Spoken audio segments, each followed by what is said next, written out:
Our first incredible speaker is a businessman, a pilot, an inventor, an engineer, and an incredible entrepreneur. Please help me welcome to the stage Captain Doug Keller.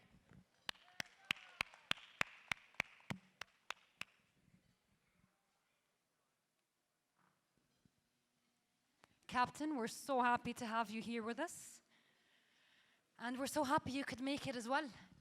Glad to be here. And I'd like to thank Prince Sultan for inviting me and being part of this great event. It's going great, isn't it? I mean, is. it's the first time we have such a hangar talk, such an aviation event in Saudi Arabia, and we're so honored to have you be a part of it for the first time. It's a pleasure to be here. Thank you. Captain Doug, we would love to know, you are in so many different industries. You're in business, you're in engineering, you're in aviation. We would love to know, how did it happen, and how did your love for aviation in particular come to life? Well, when I was a young teenager, my father bought a Piper Super Cub, and that event changed my life forever. I've been just passionate about bush flying and Super Cubs and modifying airplanes. Just went all in. Got my soloed when I was 16. When I was 16 years old. That was when you could legally do it in the States. But I started flying when I was like 10. My dad would go out with me all the time, and just overwhelmed me. It just made a blasting impact on my life. I can only imagine. And when you're in such a young age and you're trying to figure out what you want to do in your life and what you want to major in, what did you focus to major in when you went to college? Well, prior to being enthused in airplanes, I was a really poor student.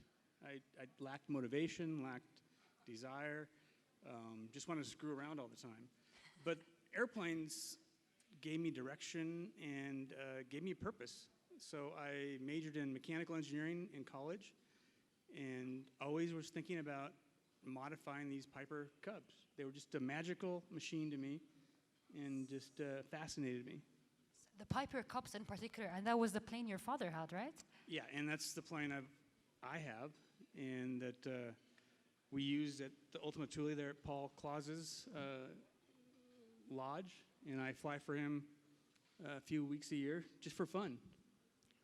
And what you both have in common, along with Captain Paul, is that you love bush flying. Yeah, also I think both of our fathers had these airplanes. So we were introduced at a very, very young age. Very, very fortunate to do that. Unlike Paul, I don't live in Alaska. I live in the lower 48 in Oregon, and we don't have the access to the terrain and the bush flying scene. So we always, from the lower 48, looked to Alaska as the holy grail of where bush pilots go. And that is the case. There's no doubt. So I started venturing up to Alaska after college and met Paul at a very young age, even as a teenager, I think. And he's always been my mentor. In the United States, Paul Claus is kind of a legend. Even here, he is a legend. Well, he's more so in the United States. All this lower 48, we call it lower 48, pilots aspire to be like Paul Claus. And I remember watching a video of Paul landing on a glacier on wheels, which is astonishing. Yeah, and so one time in Alaska, I just stopped at his lodge and said, "Hey, Paul, I want to land on ice. This is amazing." And to my surprise, 10 minutes later, we're in the air going to a glacier to land on it. So typical of pilots, right? I want to do this. You know what? Get on the plane. Let's just go and do it. I mean, I had the picture of my airplane on the ice, that very first landing in my office, all blown up. Oh, wow. I'm sure it was an incredible experience and an incredible memory. Captain Doug, you are passionate about bush flying, and you're also a mechanical engineer, and you're into engineering, and you're also into inventions. I would love to hear from you, and I'm sure all of our audience would also love to know, what are the main attributes to a bush plane from an engineering perspective? Well, I have a slide that shows all that, but really it's wing loading and power loading is kind of one of the major things. So wing loading is the weight of the aircraft divided by the area of the wing. So you want a low wing loading. You want a very light aircraft with a big wing. And that allows the airplane to stall at a very low speed. And that's critical to bush flying. Bush flying, you want to land in a very short distance. So you want to fly at a very slow speed so that you have a lot less energy to stop. Another thing is power loading. So power loading is the weight of the aircraft divided by the horsepower. To get off short, take off short distance, you want to accelerate the aircraft very quickly to get to flying speed as soon as possible. And also you want that excess power to clear obstacles that are in the takeoff path or the takeoff departure path, like trees, obstacles, rocks, what have you. Well, I mean, from an engineering perspective as well, you also invented multiple inventions when it comes to aviation. One of the main items I read about was the Keller flaps. Yeah, and of all my stories, that goes back to Paul.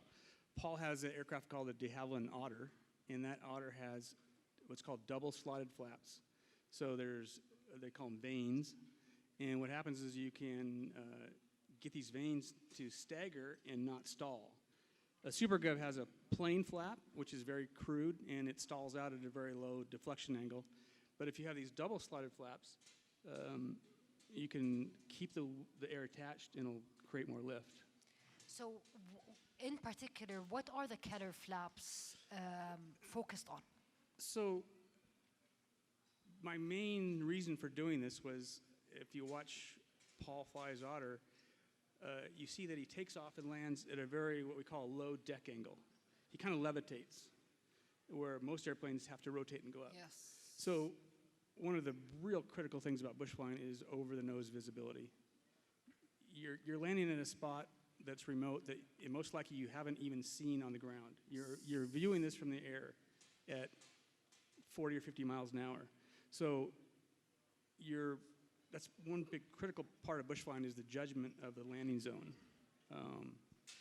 It just takes years and years of expertise to do this. Paul is excellent at it. I don't fly as much as Paul, so I'm more of a follower. I notice that I repair my airplane a lot less if I follow.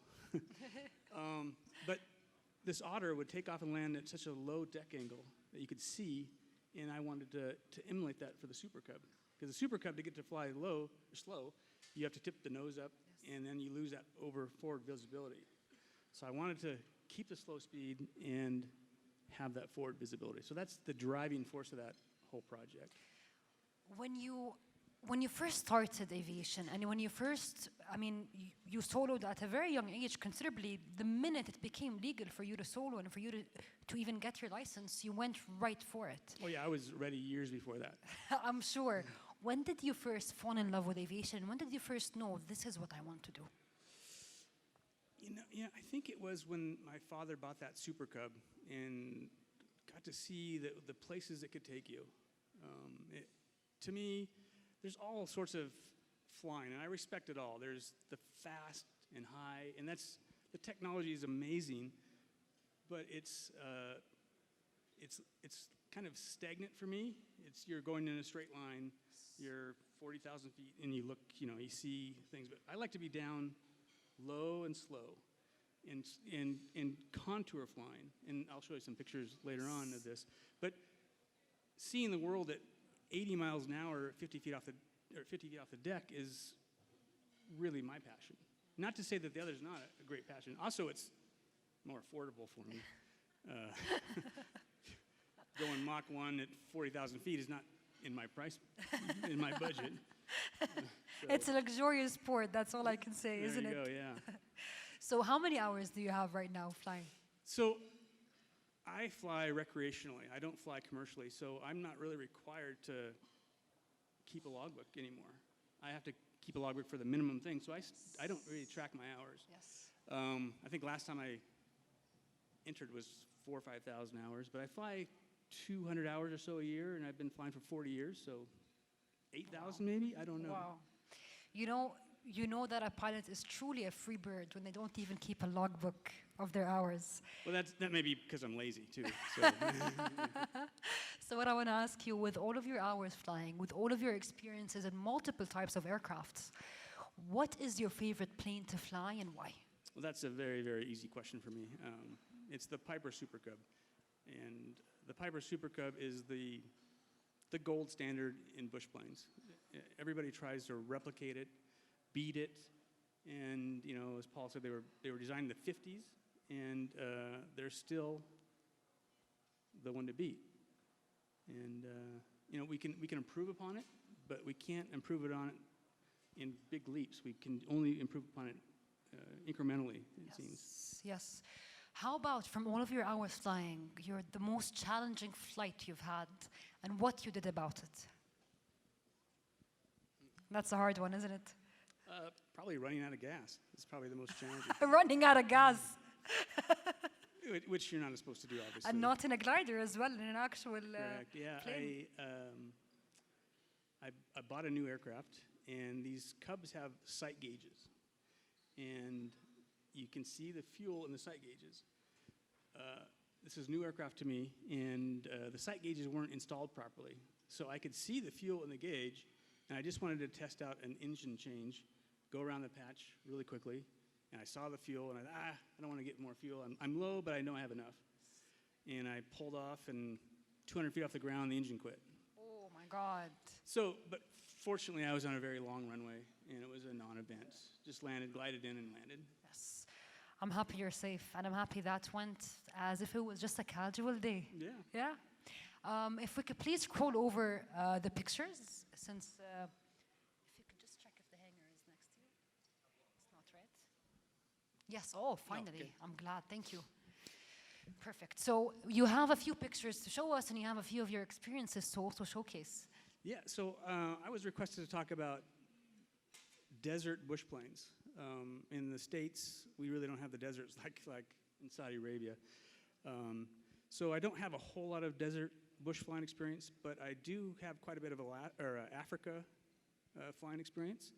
And two friends and I had the fortune of taking a trip from East Africa in Kenya all the way down to Namibia. Our goal was to explore the Skeleton Coast from Angola to South Africa. We explored the whole thing. We spent about a week and a half in Namibia, and we also had to get there from East Africa. We probably flew over 7,000 air miles, which to these jet jockeys probably isn't very much, but if you're going 80 miles an hour, it's quite a bit of flying. So I guess I'll start off showing some pictures from that trip. Do I just hit this? Yeah, so I think it's this one. The one to the right? Yes. So we started off in Kenya, and this is one of the aircraft we took, and this is in the Rift Valley in Kenya. Sand dunes. Sand dunes are a perfect place for these bush planes to land. They're always pretty smooth. In Alaska, we have much more treacherous terrain to deal with, but sand is a great thing. It looks beautiful. Oops, wrong one. Here you are. So, Oh, wow. on the beauty of a bush plane is that you're not confined to runways. You can see a really neat area, and if you can find a place to land, you can go ahead and land and explore it. And that's really the beauty of the thing, is exploring. You're not constrained. How So- did you land here? Well, you land on the water, very shallow water bank out in front of it to the right. Oh, my God. So, yeah, these are very incredible airplanes, especially in the hands of a qualified pilot. Here we're on the deck, literally. This is just water skiing down in one of the rivers. I can't remember. It's probably a tributary to the Zambezi River in probably Zimbabwe, on our way. And I'm just skipping forward to the Skeleton Coast. You can see that there's a tremendous amount of sand. The sand goes from the Atlantic Ocean, sometimes almost 100 miles inland. There's a lot of sand in Namibia. It's a fascinating, uninhibited place. There's hardly any people, no structures. It really is a wilderness. It looks like a wilderness, and it looks beautiful. We land on the beach anywhere. Obviously not in the rocks, but there's almost an infinite number of places to land when you're on these kind of trips on the beach. It's limitless, isn't it? Yeah. The sand dunes can be up to 400 meters high. This is a very tall one. You can't even see the top of it. We really didn't have a... So we just have to take 1 minute. Okay. Yes, of course. Of course. Of course. Okay, just a quick brief. Saudi Falcons are here to greet you. تعالوا هنا. خلوا بالتساوي بالتساوي. جيب واحد هنا. We have to do formation. I used to fly formation, in the Hawk. I was hoping one of them would be sick so they can ask me to go with them. Didn't work out. So I'll fly with you soon, inshallah. Come to Tabuk, inshallah. Thank you, sir. So we'll do this picture. They're going to give me something, and I suggest, and I'm sorry, Doug, to interrupt you.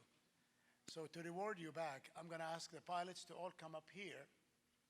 If you don't mind, take a picture with the Saudi Falcons. Let's do it. People who can fly. Huh? Where is it? I know them. Don't worry. You guys are great. Yeah. Where's Doug? You can fly. You can fly. هذا اللي عندهم مدرسة الطيران عمره 45 سنة يدرسون على الإنترنت. 1.5 مليون طيار يتعلموا منه.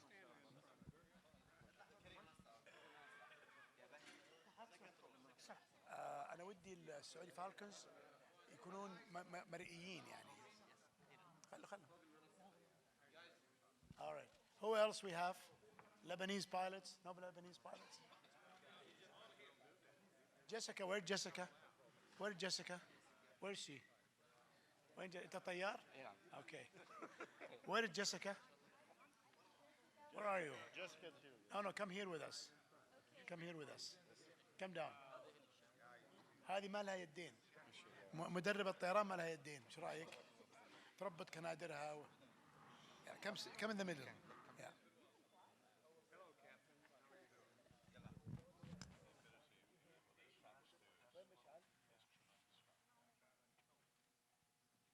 مشعل السديري هنا. Now wasn't this worth pausing for? شكرا لكم. شكرا لكم الله يبارك فيك. That's the way to do things right than me doing their picture there. Now, كيف is it? Always have to keep the head working. You want to do it right, you do it صح. طبعا عندهم الحين شيء بيعطوني اياه الدرع ولا ايش قالوا؟ أضواء معك هدية. تفضل. What an amazing pause, right?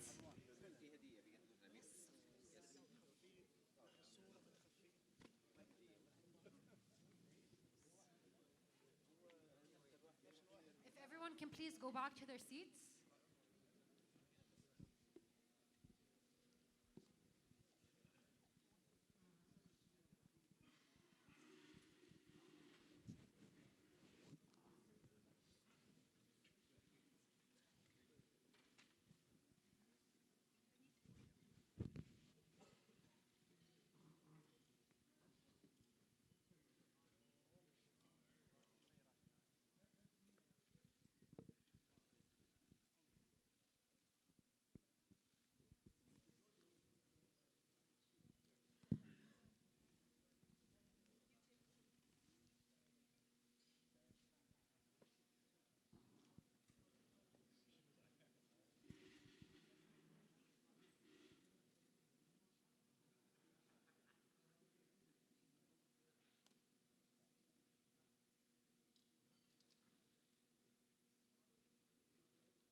What a beautiful gift. What a beautiful pause as well.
الله يعطيكم العافية. فخر فخر فخر للمملكة. شكرا لكم.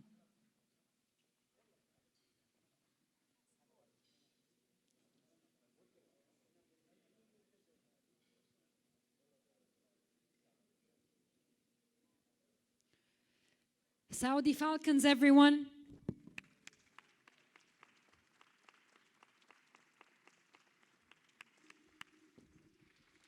Captain Doug Keller. We sincerely apologize for that, but it was a very nice surprise, wasn't it? Yes.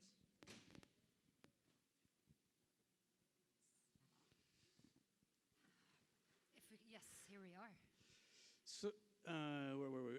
Sand dunes. These are massive sand dunes. They go all along the coast. Just incredible. They look incredible as well.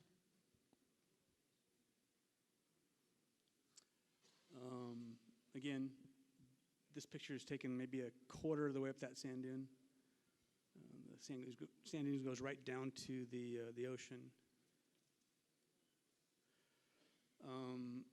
To escape the boredom, well, not really boredom, we do a lot of water skiing, and this was quite an amazing event. I wasn't the pilot, and I wouldn't do that, but I'm sure those two individuals will never forget that day. Just looking at it, you get a thrill. And again, the beauty of these airplanes is that almost everywhere is your landing spot. It could be hills, just about anywhere. And it's what's the fun or the joy of it is the challenge. These spots really aren't that challenging. In Alaska, that's more challenging usually, but it's still just a joy. No two landings are the same, and I get a thrill every time. I love it even more 40 years later, so I never lose the interest. On the coast, wow.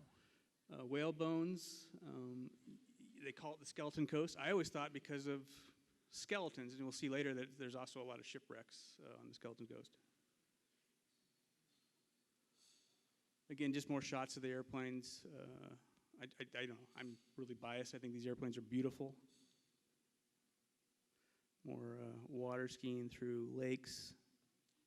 Africa is a phenomenal place to fly. Diverse culture, scenery, it's not very populated. Although sometimes we'd land in an area where we didn't see any people. And 30 minutes later, there'd be a group of people that just swarm you that a lot of them haven't ever seen a small plane before. They'll come up to the bush wheel, the big tires, and push on it. And, they've got their spears, and you're hoping they don't put their spear in the tire. But it's such a great experience to see that. Anything under 45 is dangerous. Those big tires, the bigger the tire, the easier it is. The water's like concrete. So as long as you don't penetrate under 45, you're fine. A lot of times we use water to land. There's a sandbar that's short. We want to extend our artificial runway. We'll use the water to slow us down, drag us down. And sometimes if you have enough current in a river, you could actually just land on, 20 feet. And you can use water to get off as well. I'm not recommending anybody do this, but we've experimented with it. Here's a shipwreck. This was an interesting sight. I can remember taking this picture still today. I was backing up, trying to get the ship and the three planes in, and not really paying attention to my backside. And all of a sudden I heard a big squawk from a seal, very loud. Had no idea it was there. I jumped probably 5 feet in the air. There's thousands and thousands of seals all around that, inside the ship and all around the sides of the ship. Again, just a great exploration site. Oh, wow. Look at that picture. These aircraft are very maneuverable, and they're very slow flying. They're very forgiving. So little arches like that we can fly through. Again, this is a different country, so no federal aviation regulations here, and no witnesses. So, I was able to land near the opening there and get this shot. And then, of course, I flew by myself as well through it. The picture is gorgeous. Again, the dunes are kind of a copper shade. Just incredible. And inland, there's a lot of places to land, a lot of weird formations. If you ever get a chance to go to Namibia, it's an incredible country to visit. On all these explorations, there's always uh-ohs.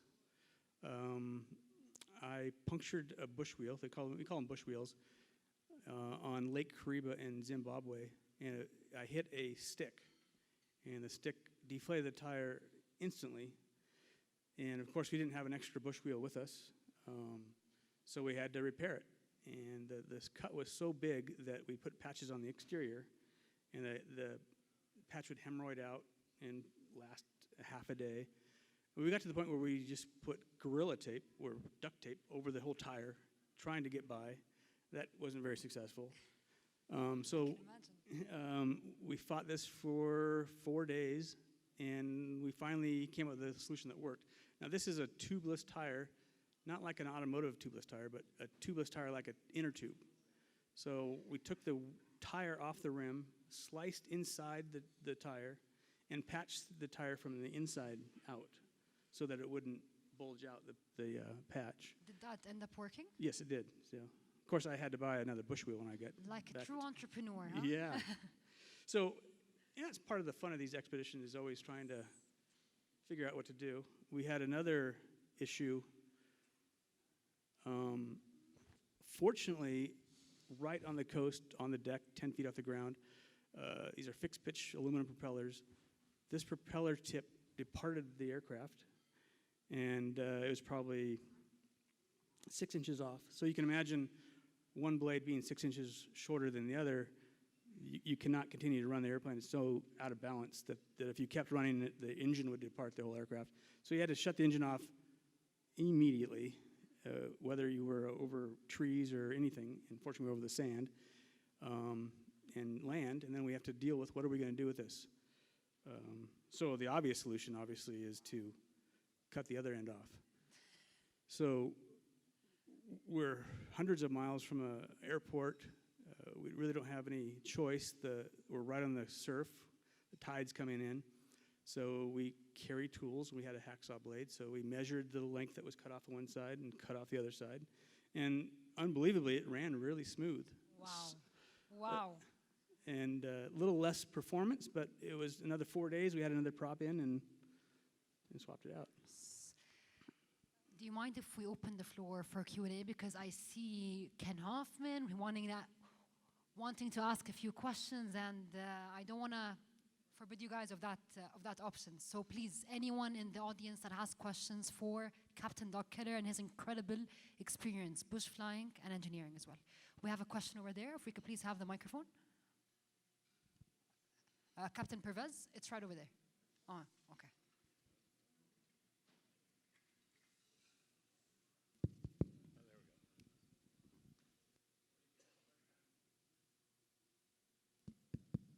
Did you have a difficult time finding fuel for the airplanes? This was about a year in making. We went through like 8 different countries, and fuel is very scarce. So we had planned a trip to fuel stops, and we had fuel stashed along our route in 55-gallon drums. So it's not something you just get in the plane and say one day, let's go to Namibia. So we planned it out.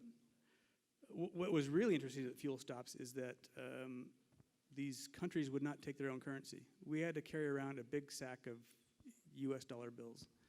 They don't take their own currency, they just take the US dollars, which were very odd to me. But we planned well, and it worked out. We have a question over there. Right over there.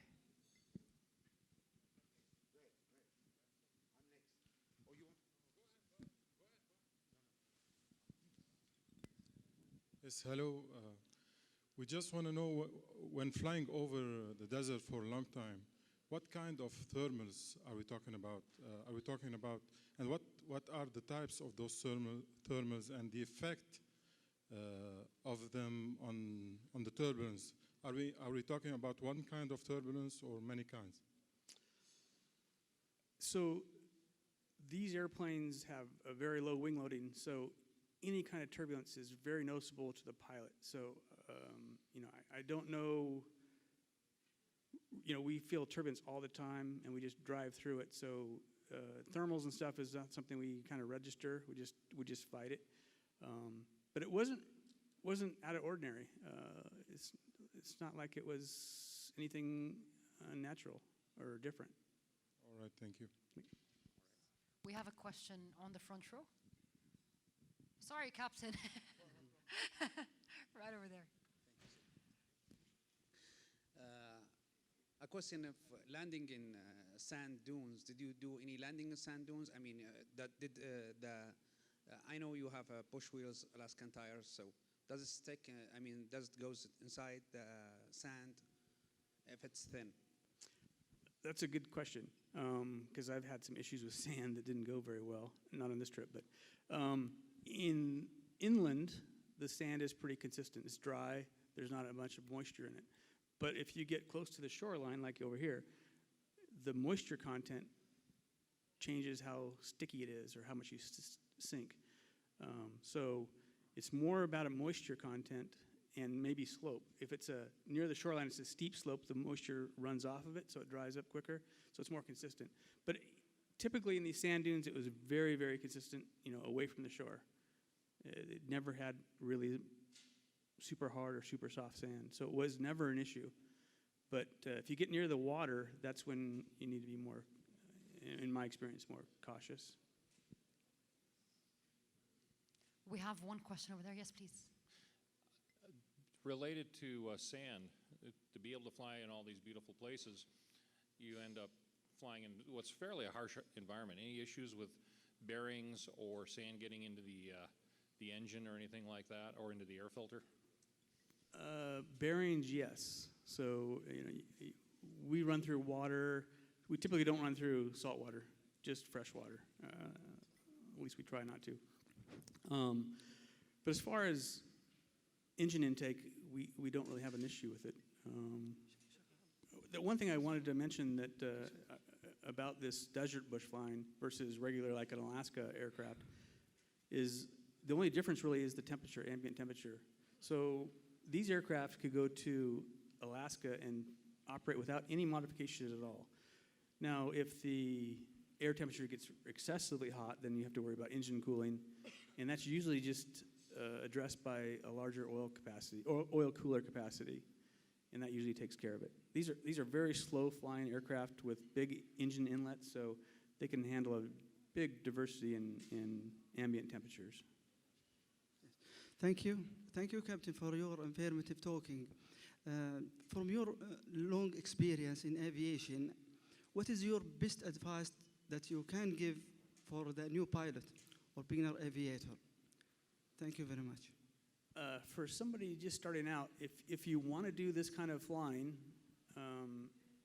my best advice is to learn on a tail dragger aircraft, because all the extreme bush planes are tail draggers. So it's a lot easier to learn on a tail dragger and get that over you when you're learning than to go from a tri-gear back to a tail dragger. It's different in the United States that you have to get a special license to fly a tail dragger nowadays, and there's fewer and fewer tail dragger pilots. So if you can start off with a tail dragger, and you want to fly a tail dragger, then that's by far my best advice. If you don't ever want to fly a tail dragger, then you don't need to worry about it.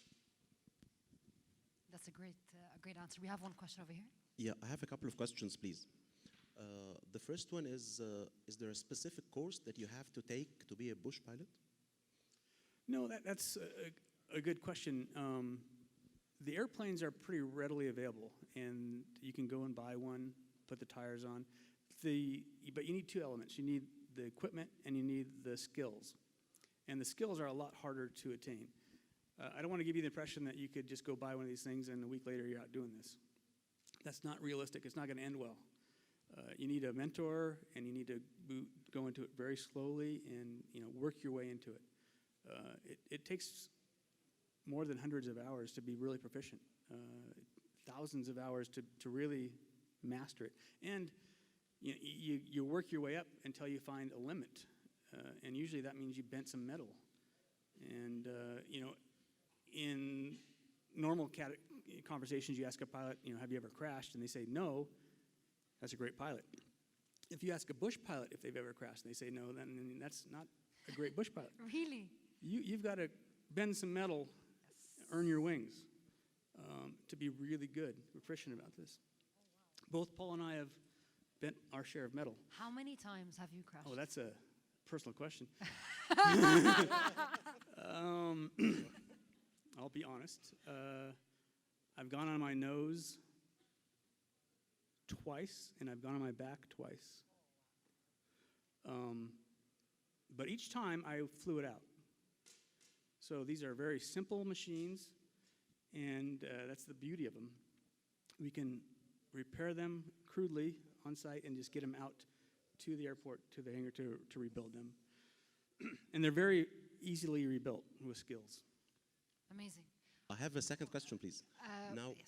oh, okay. When you're flying, for example, in the sand dunes of Namibia, how do you judge if this is an area with sand dunes where it's suitable to land or not?